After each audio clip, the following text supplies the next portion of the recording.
महाराष्ट्र आणि भारत देशामधील तमाम फ्युचर डॉक्टर्स आणि त्यांच्या पालकांना आज नीट यूजी 2026 मधील MCC ऑल इंडिया कोट्याच्या काउन्सिलिंग प्रक्रियेमधील MBBS BDSच्या राऊंड 1 मधील रिझल्ट लागलाय आणि या रिझल्टमध्ये ह्याला आपण जो म्हणतो त्याला प्रोव्हिजनल मेरिट लिस्ट म्हणतो.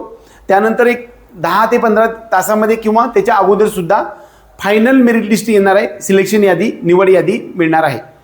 बऱ्यापैकी आजपर्यंतच्या इतिहासामध्ये MCC ऑल इंडिया कोट्यामधून जे तात्पुरती यादी किंवा प्रोव्हिजनल मेरिट लिस्ट असते त्याच्यानंतर जी नवीन यादी येते त्याच्यामध्ये बऱ्यापैकी 100% बदल काही होत नाही. त्यामुळे आता आपण सर्वजण काय करायचं तर नवीन यादीची वाट पाहायची. ती यादी सकाळपर्यंत येऊन जाईल. रिझल्ट वास्तविक पाहता आपल्याला 21 ऑगस्ट रोजी होता. रिपोर्टिंग आपल्याला 22 ऑगस्टपासून पुढे 30 ऑगस्टपर्यंत होता. म्हणजे जवळपास 9-10 दिवस आपल्याला वेळ मिळणार आहे. आता सिलेक्शन यादी आजचा जो विषय आहे तो MCC all India quota MBBS BDS मध्ये राऊंड 1 मध्ये माझे सिलेक्शन झाले किंवा नाही झाले तर पुढील प्रक्रिया काय असेल. त्याचबरोबर ऑल इंडिया कोट्याचा राऊंडचा रिझल्ट कसा पाहावा, सिलेक्शन झाल्यास काय करावे, सिलेक्शन न झाल्यास काय करावं, पुढील राऊंडसाठी महत्त्वाची माहिती, या सर्व गोष्टी आपण या व्हिडिओमध्ये पाहणार आहे. पहिली महत्त्वाचा आपण टॉपिक जाऊ की या राऊंडमध्ये एखाद्या विद्यार्थ्यांनी राऊंड 1 मध्ये रिझल्ट कसा पाहायचा ते सिलेक्शन यादीमध्ये सर्च बारमध्ये जाऊन तुमचा ऑल इंडिया रँक टाकायचा आहे. ऑल इंडिया रँक टाकल्यानंतर तुमच्या समोर जर एखादं कॉलेज आलं तर तुमचं ते कॉलेज तुम्हाला मिळालं आणि तुम्हाला जर कॉलेज आलं नाही, तुमचा नंबरच लिस्टमध्ये नाही आला. बऱ्याच वेळा काय होतं की ऑल इंडिया कोट्यामध्ये लिस्टमध्ये नावच येत नाही, म्हणजे तुमची निवड झाली नाही. परंतु महाराष्ट्र राज्याच्या यादीमध्ये मात्र तसं नसतं. तुम्ही जर यादीमध्ये नाव टाकलं तर चॉईस नॉट अवेलेबल असं येतं. परंतु इकडे मात्र तसं येत नाही. तुमचा ऑल इंडिया रँक टाकल्यानंतर तुम्हाला काही मिळालं नाही की तुमचं त्या ठिकाणी काहीच आलं नाही की तुम्हाला काही मिळालं नाही असा त्याचा अर्थ होतो. हे आपण पाठीमागच्या व्हिडिओमध्ये बघितलंय. परंतु सिलेक्शन झालं तर आपल्याला काय प्रक्रिया असू शकते. जर सिलेक्शन रिझल्ट कसा बघायचं सांगितलं, सिलेक्शन झाल्यास काय करावे, सिलेक्शन न झाल्यास काय करावे. तर सिलेक्शन झालं नाही याचा अर्थ काय होतो की तुमचे एकतर मार्क्स कमी आहेत किंवा तुम्ही दिलेले कॉलेजेसची संख्या मर्यादित आहे, म्हणजे कमी आहे. त्यामुळे तुमचं निवड झाली नाही. पुढच्या वेळेस तुम्हाला जास्तीत जास्त संख्या टाकायची किंबहुना जास्तीत जास्त कॉलेजचा ऑप्शन्स टाकायचा आहे. म्हणजे आपल्याला एम्समध्ये पाहिजे असेल तर त्याच्यामध्ये जास्त कॉलेजेस टाका किंवा डीम्डमध्ये सुद्धा कोणतं कॉलेज पाहिजे ते सगळं आपल्याला वाढवण्याची शक्यता असते. प्रत्येक राऊंडला ऑल इंडिया कोट्यामध्ये आपण चॉईस फिलिंग करू शकतो. त्याचबरोबर प्रत्येक राऊंडमध्ये आपल्याला फ्रेश एंट्री सुद्धा करता येऊ शकते. दुसऱ्या राऊंडमध्ये आपल्याला आता पहिल्या राऊंडमध्ये काहीच मिळालं नाही तर दुसऱ्या राऊंडमध्ये पुन्हा रजिस्ट्रेशन करता येणार आहे का? काही रजिस्ट्रेशन करण्याची गरज नाही, फक्त चॉईस फिलिंग आपल्याला करायची आहे. ह्याच्यामध्ये आपल्याला 11,000 रुपये ओपन आणि EWSला भरलेला आहे. 5,500 रुपये आपण OBC SC STने भरलेला आहे. ह्याच्यामधलं 5,000 आणि ह्यातलं 10,000 डिपॉझिट आहे आणि 2,05,000 आपल्याला हे डीम्डसाठी आहे. त्यातलं 5,000 रुपये फीज आहे आणि 2 लाख रुपये डिपॉझिट आहे. यांनी सगळ्यांनी रजिस्ट्रेशन करून आपल्याला चॉईस फिलिंग केली. निवड यादी आले. निवड यादीमध्ये तुमचं नाव जर नसेल तर तुम्ही पुढच्या राऊंडमध्ये चॉईस फिलिंग करायचं आहे. तुमचं जर निवड यादीमध्ये नाव असेल तर तुमच्याकडे वेगवेगळे ऑप्शन्स उपलब्ध होतात.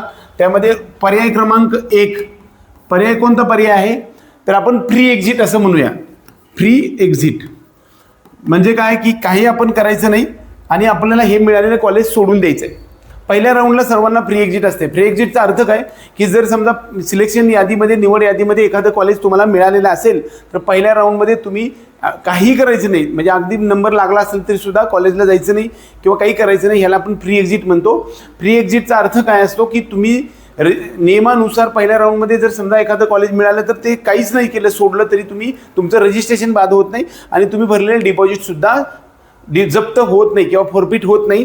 त्यामुळे त्याला आपण फ्री एक्झिट असं म्हणतो. आता पर्याय क्रमांक 2 पर्याय कोणता असू शकतो. निवड झाल्यानंतर आपण ते कॉलेज म्हणजे आपण सिलेक्ट करणे त्याला आपण फ्रीज असं म्हणतो. फ्रीज करणं म्हणजे काय की ते आपल्याला मिळालेलं कॉलेज आपल्याला घ्यायचं आहे, आपल्याला प्रक्रियेमधून बाहेर पडायचं आहे. माझं कॉलेज मला आवडीचं मिळालं आहे, मला तेच घ्यायचं आहे, बस त्यासाठी फ्रीज करता येतं. त्या ठिकाणी वेबसाईटवरती आता इथून पुढे ही आता जी यादी आहे ती निवड यादी आहे, ती तात्पुरती निवड यादी आहे. पुढे फायनल निवड यादी होईल.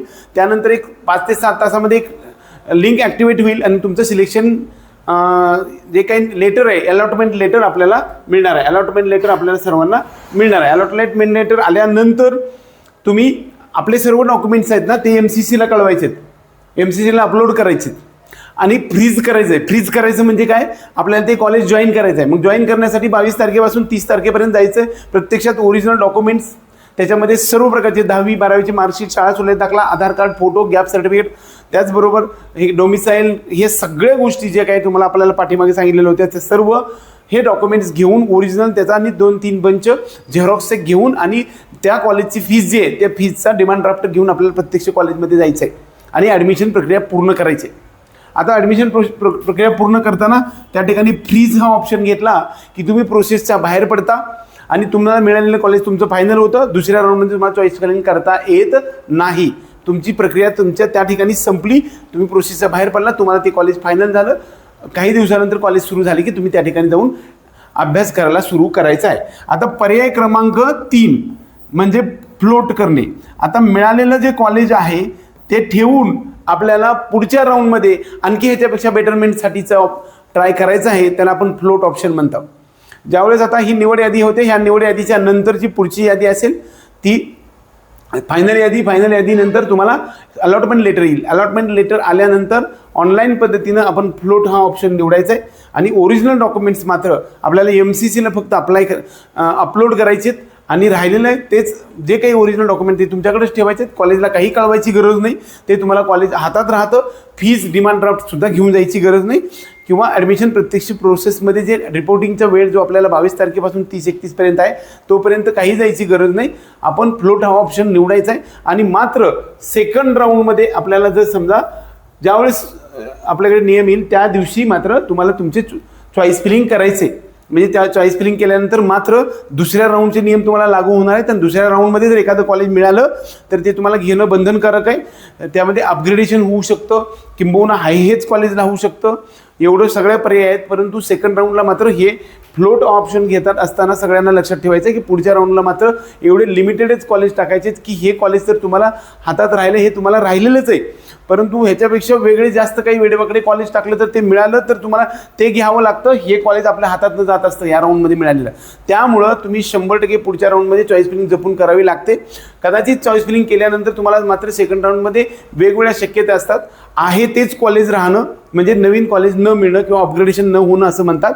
सेकंड राऊंडमध्ये समजा आपण चॉईस फिलिंगच नाही केली तरी सुद्धा चालू शकते. हे कॉलेज तुमचं फायनल राहू शकतं.